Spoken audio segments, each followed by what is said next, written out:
Hello, welcome. तो एक बार स्वागत है आपका हमारे चैनल में। दोबारा आपको एक बार एक नई साइट पर मैं दिखाना चाहता हूँ कि इसमें सबसे पहले स्टेप पर दिखाना चाहता हूँ। देख लीजिए, एक बार मैं आपको दिखाना चाहता हूँ कि यहाँ पर जो आपका जो बीम्स वगैरह डेप्ट आउट हो रखी है, इसमें पूरा डिजाइन हो रखा है बेहतर तरह से। आज जो बार बार हम जिस बीम की बात कर रहे हैं, जिस बीम को डिस्कस करता है बहुत बार की बहुत सारा सेक्शन में इसमें डिस्कस करता है कि अगर बॉटम बीम किस तरह से होनी चाहिए, तो देख लीजिए। आपको मैंने एक थोड़ा सा उदाहरण बताना चाहता हूँ कि एक छोटे से बात बताना चाहता हूँ। देख लीजिए, इसमें तो कम से कम आपको नीचे से पहले से कम से कम नीचे से आपको ब्रिक वर्क करना पड़ेगा इसमें, जमीन से लगते हुए। देख लीजिए, इसमें ब्रिक वर्क रखा हमने। एक बार देख लीजिए, ब्रिक वर्क इतना बेहतर से ब्रिक वर्क रखा, क्योंकि ब्रिक वर्क करना इसलिए जरूरी है कि ये बीम है ना, इस बीम को देख लीजिए।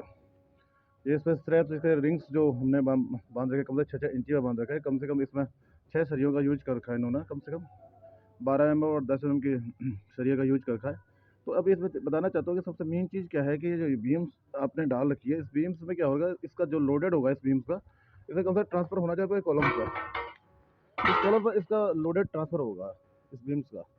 तो बेहतर अदरवाइज इस बीम जाने का प्लस पॉइंट तभी है कि जब आपका लोडेड ट्रांसफर होगा इस कॉलम पर ट्रांसफर होने का प्लस पॉइंट तभी इस बीम का ज़्यादा प्लस पॉइंट रहेगा। अगर आप इसको ज़मीन से लगते हुए डालते हैं तो लोडेड क्या होता है, इसका ग्राउंड ज़मीन पर इस पर सीधे लोड हो जाएगा, जिसमें क्या होता है आपका कॉलम परफेक्ट तरह से एक तरह से बीम का काम करने कर पाएगा। तो इसलिए ज़रूरी है कम से कम इसमें मैक्सिमम रख दें, जहाँ तक आपका फीलिंग होना उस लेवल तक आप कम से कम इसको इसके ऊपर इसको ऊपर टॉप पर रख लीजिए। तो दूसरा इसका प्लस पॉइंट एक और भी चीज़ होता है, बेसिकली आप कभी फीलिंग करता है इस चीज़ को, तो आपका ये क्या कहता है कि ब्रिक वर्क कहते हैं आप ग्राउंड लेवल से, आपके नीचे ज़मीन से और ग्राउंड लेवल से नीचे डीप में भी जाओगे तो वहाँ से क्या करती है कि मॉइस्चर डेवलप करती है। तो आरसीसी क्या करता है, आरसीसी की टेंडेंसी होती है कि मॉइस्चर को डेवलप नहीं कर पाता, क्योंकि आरसीसी इसलिए बेसिकली हर जगह पर नीचे ज़मीन के नीचे और प्लेन आपको रिटर्न जब आपका बेसमेंट की बात करें तो वहाँ पर ज़्यादा, तो बेसिकली क्या होता है इसका जो यूजर इसीलिए होता है कि रिटर्निंग वाल का यूजर, आरसीसी रिटर्निंग का यूजर इसीलिए होता है कि आपका जो बाहर से कोई वाटर का रिसाव ना हो, इसलिए आरसीसी प्लस प्रेशर रहता है। तो इसे देख लीजिए। दूसरी चीज़ इस कॉन्सेप्ट में एक चीज़ और आपको बताना चाहता हूँ कि आप देख लीजिए, जब पुरानी कोई बिल्डिंग्स होती है जिसमें कॉलम्स वगैरह नहीं थे, बहुत साल पुरानी बिल्डिंग्स होती है, उसको भी एडिशनली कुछ कॉलम्स का हमने ऐड किया जाता है। तो एडिशनली ऐड करने का जैसे दिखाना चाहता हूँ आपको। देख लीजिए, एक वॉल थी, हमने इस पर वॉल में कटिंग करके इसमें हमें कॉलम को ऐड कर लिया। नीचे से फुटिंग सेक्शन करते हुए पूरा करते हुए इस पर फिल पूरी तरह से इसमें आरसीसी फिलअप कर रखा है। तो इसके बाद देख लीजिए, इस तरह से हमने इस वॉल में एडिशनल इसको कॉलम, जिससे क्या हो फर्स्ट अभी क्या है इसमें ये ग्राउंड फ्लोर है, तो हम इस पर जो प्लानिंग चल रही है हमारी, फर्स्ट फ्लोर की प्लानिंग चल रही है। तो फर्स्ट फ्लोर की प्लानिंग के लिए तो वैसे कि हम चाहते हैं कि आज के डेट में जिस तरह से मैक्सिमम स्ट्रक्चर की बात करें तो स्ट्रक्चर बहुत इंपॉर्टेंट सी वाली चीज़ है। बेसिकली हम क्या कर रहे हैं, इसमें जहाँ भी आउटलेट साइड पे हमें लगता है कि मैक्सिमम कॉलम डालने की, तो वहाँ पर मैक्सिमम कॉलम का यूजेज कर रहे हैं। जैसे हमें इस पर इस वाली वॉल पर देख लीजिए, यहाँ से लेकर वहाँ तक ले पूरा दिखाना चाहता हूँ। इस में कटिंग मार के वॉल में सीधा सीधा हमने इसको बिल्कुल इस पर कॉलम को ये कॉलम देख लीजिए, हमारे से दिखाना चाहता हूँ। इसे कॉलम आपको देख लीजिए, ये हमने वॉल कटिंग कर रखी है, पूरी वॉल देखो, आउटर वॉल से कटिंग करके इसमें इस कॉलम को खड़ा कर लिया, देख लीजिए चीज़ें से खड़ा कर लिया। क्योंकि जो वॉल के बीच में जहाँ पर हमारी wall T T T junction बनता है, टी जंक्शन पर हमने इस वॉल को ऐड कर लिया। बेसिकली क्या कहोगे, ये ऊपर फर्स्ट फ्लोर के जब हम वर्क करेंगे तो फर्स्ट फ्लोर में प्लस पॉइंटेड रहेगी हमारे, जितने भी स्लैब का लोडेड है हमारे कॉलम पर ट्रांसफर हो जाएगा, जिससे हमारे ऊपर जब जब भी हम चिनाई वगैरह जो आउटर वो तो 9 इंची के रख सकते हैं, लेकिन जो है हमारे पार्टीशन वॉल का यूज मैक्सिमम पार्टीशन वॉल का यूजेस फर्स्ट फ्लोर में हम कर पाएंगे। जिससे बहुत सारी चीज़ें रहती है कि जो सारे हम बहुत सारी जानकारी रहता है। पुरानी बिल्डिंग्स में तो आपको बहुत सारी नॉलेज रखने की ज़रूरत पड़ती है। बेसिकली हम लोग इस चीज़ को नॉलेज नहीं रख पाते हैं किस तरह से करना है, क्योंकि हमारा अब कुछ थोड़ा बहुत अनुभव रहता है, जिस अनुभव को आपको शेयर कर रहा है कि बेसिकली इसमें हमारा प्लान आया था करने के लिए। यहाँ पर डिस्कसिंग की थी इन्होंने कि हम लोग बता रहे कि भाई फर्स्ट फ्लोर पर किस तरह से प्लान कर पाएंगे। तो हमने इसे डिस्कस किया था कि देखिए, देख लीजिए, आपके पास अगर अगर बिल्डिंग्स में कटिंग कर पाओ तो आप कटिंग की इजाज़त हो पाए तो आप कटिंग कर सकते हैं इसमें, कि हाँ कटिंग करें। उन्होंने कहा जी हम कल कटिंग कर लेंगे। तो हमने बताया कि इस तरह से आपको कॉलम्स डालना है।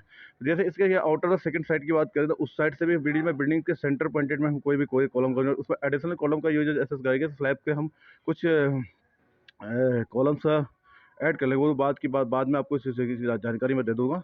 पहले बेसिकली अभी ये देख लीजिए कि बीम्स को किस तरह से हम बेसिकली उतर था बीम्स की बात करें, बॉटम बीम्स की बात करें, आपके कॉलम्स की बात करें, किस तरह से ऐड करने होते हैं पुरानी बिल्डिंग्स पर, किस तरह से एडिंग करना होता है, ये जानकारी बहुत इंपॉर्टेंट है पुरानी बिल्डिंग्स पर। बेसिकली दूसरी बात करते हैं, जब इसका मैं आपको दिखाना चाहता सरिया दिखाते हैं, तो इसमें प्रोजेक्शन होता है, छज्जा होता है, छत होता है, जो बाहर निकला हुआ छत होता है, उसमें से हमने सरिया के निकाल रखी है। देख लीजिए सरिया निकाल के ऊपर देख लीजिए, ये सरिया आपको दिख रही है इसमें। तो इसमें क्या करेंगे, जो इसका छत ज्वाइंटेड करेंगे, तो इसमें हम क्या करते हैं, सबसे मेन चीज़ है वेल्ड करना बहुत जरूरी है, और ओवर लेप में वेल्ड करना है। एकदम से नहीं कि आप 1 फीट पर, कम से 2-3 2-2.5 फीट पर ओवरलिप में वेल्ड करना पड़ेगा आपको।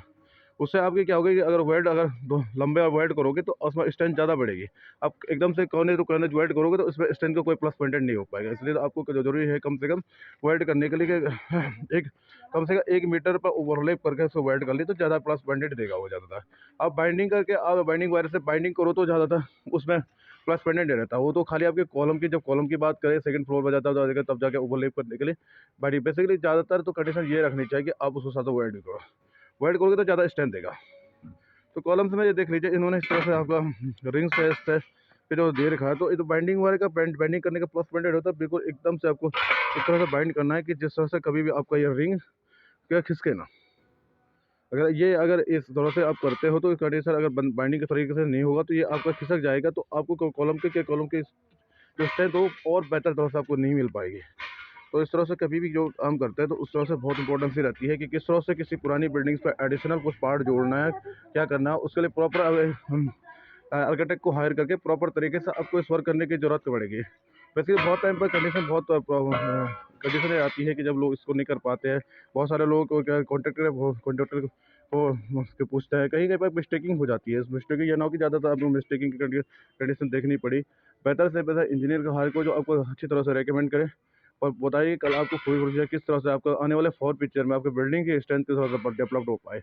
ऐसे नहीं है कि आपकी बिल्डिंग और ज़्यादा आपकी बिल्डिंग में जब आप किसी डिजाइन को करोगे बिल्डिंग इस कंडीशन में पहुंच रहेगी, अर्थक्वेक्स अगर उसको डेवलप हो रहे हैं, आपको क्रैक्स डेवलप हो रहे हैं, सेटलमेंट के चांसेस हो, ऐसी कंडीशन में ना हो ज़्यादा बेहतर है। क्योंकि बेसिकली क्या है, और सीमेंट आपका सीमेंट रेकमेंड करना इंजीनियर से भी रेकमेंड कीजिए। सीमेंट भी बेहतर और आना है, क्वालिटी का सीमेंट का बेहतरीन चल रहा है। लेकिन सबसे मेन चीज़ है मिक्सर मशीन यूज कर रहे हो उसका यूज कर लिए बेहतर तरह से मोटर बनाइए, और मोटर बेहतर तरीके से हो पाएगा तो और बेहतर तरीके से आपकी बिल्डिंग अच्छी तरह से बन पाएगी। नहीं तो आप सोच लीजिए कि आपका सरिया भी यूज करे, बेहतर सरिया भी लगा रहे हैं, काफ़ी सरिया लगा रहे हैं, उसके बाद भी स्ट्रेंथ नहीं आने का मतलब है कि आपका मोटर सही से मिक्सर मशीन से नहीं बन पा रहा है। तो इसलिए जब भी करते हो तो किसी भी तरह का कॉलम्स की बात करेंगे, बहुत लोगों के कहने का ये होता है कि जैसे मैं आपको दिखाना चाहती हूँ, यहाँ पर देख लीजिए इन्होंने पूरी तरह से इसको फील कर रखा है। ये कंडीशन ये बहुत सारे लोग क्या कर रहे हैं इसमें कि इसको थोड़ा आरसीसी बना रहे तो इसमें पत्थर भी डाला, जरूरी नहीं है आप इसमें पत्थर से स्ट्रेंथ कुछ भी नहीं आएगी। ये पत्थर इंपॉर्टेंस ही नहीं है कि आप नीचे पत्थरों के साथ इसमें कॉलम को फिल करें पूरे ग्राउंड लेवल पर, जरूरी नहीं है। आप जब तक फुटिंग सही तरीके से नहीं बनाई तो आपके स्ट्रेंथ नहीं आने की। ये धारणा मत रखिए कि आप पत्थर डालोगे तो आपकी स्ट्रेंथ बढ़ेगी, पूरा भरोगे तो स्ट्रेंथ बढ़ेगी। ये गलत मेथड है। आप थोड़ा इंजीनियर से राय लीजिए किस तरह से हमको इसको डेवलप करना है, किस तरह से फुटिंग करनी है। अगर फुटिंग इस तरह से होती है तो मुझे लगता नहीं कि ये स्ट्रेंथ देगी। आपके पत्थर के साथ मसाला जा रहा है, मसाला आपको प्रॉपर तरीके से कॉलम के पास जा रहा है नहीं जा रहा है, ना वाइब्रेटर लगा है, नहीं कुछ आप फील कर रहे हो उसको। वाइब्रेटर लगा के उसको फील कर, तो उसको आपको आरसीसी में कर लीजिए ना, आपको पत्थर डालने की जरूरत ही ना पड़े जो उसमें नीचे। आप उसके बाद सैंड फील कर ले, अदरवाइज कुछ और चीज़ फील कर ले, और आप उसे पत्थर के साथ मसाला भरते तो मुझे लगता है आप दूसरे पत्थर की कंडीशन देख लीजिए। अगर इस तरह का पत्थर आप इसमें फील करते हैं, ये देख लीजिए पत्थर अगर फील करते हैं तो कभी भी आपका इसका सपाट पोर्शन होता है, तो ये भी कभी जब भी कंक्रीट को पकड़ में नहीं कर पाता, ये छोड़ देता है कंक्रीट को आने वाले समय। अगर इसको निकालने चाहो तो ये जब कभी आज कोई मूवमेंट होता है तो ये हिल के इससे सीमेंट के निकालता है, क्योंकि रफ पॉइंटेड नहीं है इसका, ये सपाट है एकदम से, ये सीमेंट नहीं पकड़ पाता, ये कंक्रीट नहीं पकड़ पाता है। इसलिए इस तरह के पत्थर अगर पत्थर लगाने तो इस तरह का पत्थर ना लगाइए, क्योंकि इस तरह का पत्थर अगर लगाओ तो इसकी कोई भी प्लस पॉइंट स्टैंड होते हैं। जो पत्थर अगर कटिंग का पत्थर हो जाए, कटिंग का पत्थर लाइए, उस कटिंग का पत्थर का यूज कर लीजिए, वो ज़्यादा बेहतर रहेगा। इस तरह से आप करोगे तो आपको कुछ भी प्लस पॉइंट नहीं होगा, क्योंकि बेसिकली आपको कुछ नॉलेज रहता है इस चीज़ के बारे में, आप सीधे से उसको कर लीजिए। इस तरह से करने का कोई बेनिफिट नहीं होता, और इस तरह करोगे आपको और भी नुकसान होगा। कल आने वाला अर्थक्वेक आएगा तो पत्थर अलग हो जाएगा, आरसीसी जो कॉन्सेप्ट है वो सही तरह से बन नहीं पाए। इस तरह से जब भी कर लीजिए सबसे पहले फुटिंग सेक्शन का विशेष ध्यान रखिए।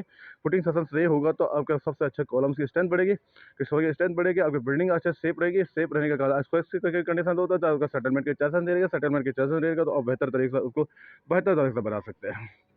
आप 3 मंजिला 4 मंजिला उसको बिल्डिंग का माले आप चढ़ा सकते हो किसी भी कंडीशन में। बिल्डिंग से ऊपर से ऊपर कोई भी कंडीशन नहीं आएगी। आप कह सेटलमेंट चाहता तो लोग पूछते हैं कि भाई सेटलमेंट क्यों आ, क्या मैम कहते हैं पूरी आपकी कास्टिंग सही तरीके से नहीं हुई है, कास्टिंग सही तरीके से आपके सेटलमेंट है ज़्यादा दिखेंगे। सेटलमेंट रहेगी तो आपको हमेशा आपके मन में सेंसर रहेगा यार बिल्डिंग हमारी सही तरह से बनी नहीं है। इस चीज़ का ध्यान रखिए, बहुत विशेष ध्यान रखना चाहिए आपको जब भी आप इस काम को करते हैं। तो इस चीज़ का विशेष ध्यान रखिए, कभी भी इस तरह की कंडीशन ना आए। आप कॉन्ट्रैक्टर आप हायर करते हो तो अच्छा कॉन्ट्रैक्टर यूज बस देखिए, जो कॉन्ट्रैक्टर बढ़िया काम करेगा। दूसरी बात के मैं ये कह रहा हूँ, जब भी आप सब इंजीनियर से रेकमेंड लेते हो, इंजीनियर से अच्छी राय लीजिए, उनको हायर कर लीजिए, उनसे सुपरविजन में वर्किंग कराइए, और सुपर उनके देख रेख में काम होता है, तो बहुत सारी चीज़ कमियाँ दूर हो सकती है। अगर कम उन कमियों पर आप सही तरीके से वो सही तरीके से बता सकते हैं कि कहाँ पर किस तरह से कंडीशन लेनी है, कहाँ पर कौन सी कंडीशन आएगी। कंडीशन अगर बताते रहेंगे, आपके आने वाले समय के लिए जो भी स्ट्रक्चर बनना वो बेहतर बनेगा और बेहतर कंडीशन उसकी बन पाएगी। तो देख लीजिए, कभी भी आप बनाते हो स्ट्रक्चर, तो हमारी ये राय रहती है, हमारे सेशन जोड़ने का मतलब होता है कि आपको आपके पास अच्छी से इन्फॉर्मेशन मिले। जो इन्फॉर्मेशन आपके पास जाएगी तो हमारे लिए भी प्लस पॉइंट ये रहेगा कि हम भी समझ, हमें प्लस रहेगा कि हमें भी लगता है, लगेगा कि किसी आदमी को हमें किसी को हमारी राय जा रही है तो बेहतर तरह से जा रही है। इसलिए हम चाहते हैं कि अब हम समझे किस तरह से। दूसरी चीज़ आपको देखना पड़ेगा, इससे देख लीजिए। अब एक चीज़ बताता हूँ कि आपको बेसिकली ये वाला पॉइंट आप देख रहे होंगे, देख लीजिए। ये जगह आपको मैं नॉर्मली भाषा में समझाऊंगा कि इस तरह का इंजीनियरिंग के तौर पर ना समझाता हूँ, एक नॉर्मल भाषा में समझाता हूँ कि ये जो ये चीज़ें होती है, ये चीज़ें आपको लगता है किस लिए होती है। देखो, अगर ये प्लेन सपाट होता है, बिल्कुल ऐसे होता है, पहले कभी कभी के ज़माने में आपको देखा था सरिया पड़ती तो उनमें इस तरह का कंडीशन दिखती थी। लेकिन जब स्ट्रक्चर की बात आई कि बाद में पता चला कि धीरे धीरे डिस्कसिंग हुई कि यार इस कंडीशन में क्या होगा। तो इसमें इस तरह से ये क्या करता है कि जब ये कंडीशन होती है तो हम इसमें आरसी सी बनाते हैं इसके, तो जो कंक्रीट डालते हैं, कंक्रीट इसको ज़्यादा पकड़ कर पाता है, क्योंकि प्लेन सपाट कंडीशन से ज़्यादा इसको ज़्यादा पकड़ करेगा। तो इसीलिए सरिया में इस तरह के जो भी कंडीशन इस तरह से, बिल्कुल इस तरह से आपको देखेगा, शेप दिखेगी, खुरदरी शेप दिखेगी, तो इस तरह से इसमें शेप बनाई जाती है। नॉर्मली भाषा किसी को भी जानकारी नहीं हो पाती है, नॉर्मली भाषा में बताना चाह रहा हूँ, इसलिए कि आपको लोग समझ आ जाएगा। सरिया दिख रही है इस तरह से, जिसमें ज़्यादा से ज़्यादा होती है, तो इस तरह से क्या होती है, पकड़ ज़्यादा देखी जाती है। पहले आजकल सरिया में तो मैक्सिमम सरिया में यही कंडीशन सबको मिलती है, क्योंकि पहले कंडीशन चलती है। लेकिन मैं फिर भी बताना चाहता हूँ कि इस तरह से इसकी स्ट्रेंथ ज़्यादा बढ़ती है, इससे इस तरह से होना बहुत ज़रूरी है सरिये का।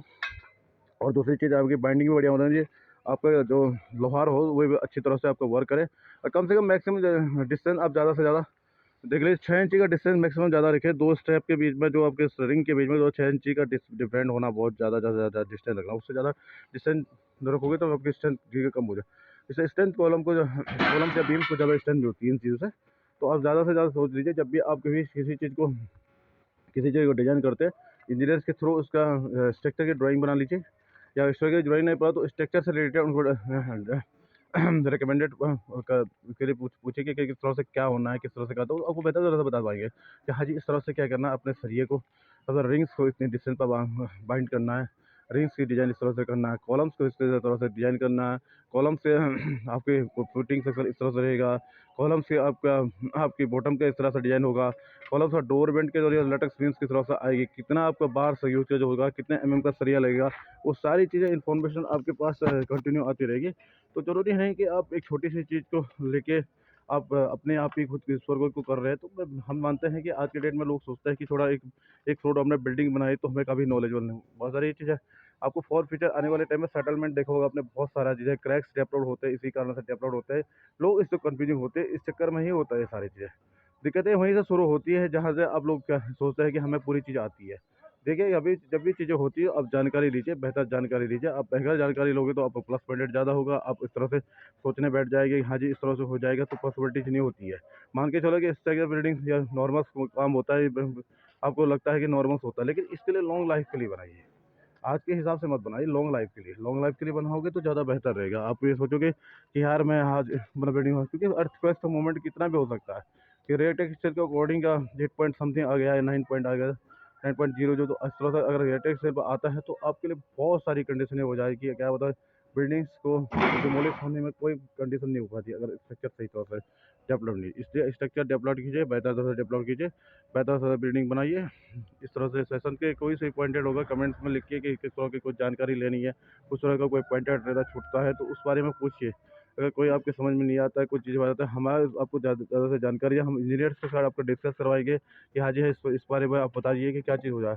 अगर स्ट्रेंथ की बात करें तो हम उस बारे में भी हम डिस्कस करवाएंगे, जाके आपके लैब में टेस्टिंग करवा के सीमेंट की स्ट्रेंथ की, कंक्रीट स्ट्रेंथ का पता होगा स्लैब में या बीम्स में, या आपको फुटिंग में कंक्रीट कितने का बना, कितना ग्रेड का बन रहा है, सही ग्रेड का है कि नहीं है, सीमेंट किस ग्रेड का है, किस ग्रेड का स्ट्रेंथ दे रहा है, कितने ग्रेड का सीमेंट लगाना है, पीसीसी पीपीसी सीमेंट का यूज करना, ओपीसी सीमेंट का यूज करना है, कौन सा यूज सीमेंट करना है। बेसिकली तो पीपीसी का यूज ही किया जाता है। तो ओपीसी तो बेसिकली आपको मैक्सिमम तो रोड्स वगैरह जैसे जिस जगह पर आपको जल्दी हार्ड जो कि ओपीसी जो जल्दी आपका जल्दी से जल्दी स्टार्ट हो जाता है, इसलिए तो बिल्डिंग्स में ज़्यादातर वही लगा जाए। तो बेसिकली नॉर्मल सीमेंट ही जो है, पोर्टलैंड सीमेंट ही यूज होता है, तो ज़्यादा बेहतर रहेगा। Thank you very much. आपका एक बार फिर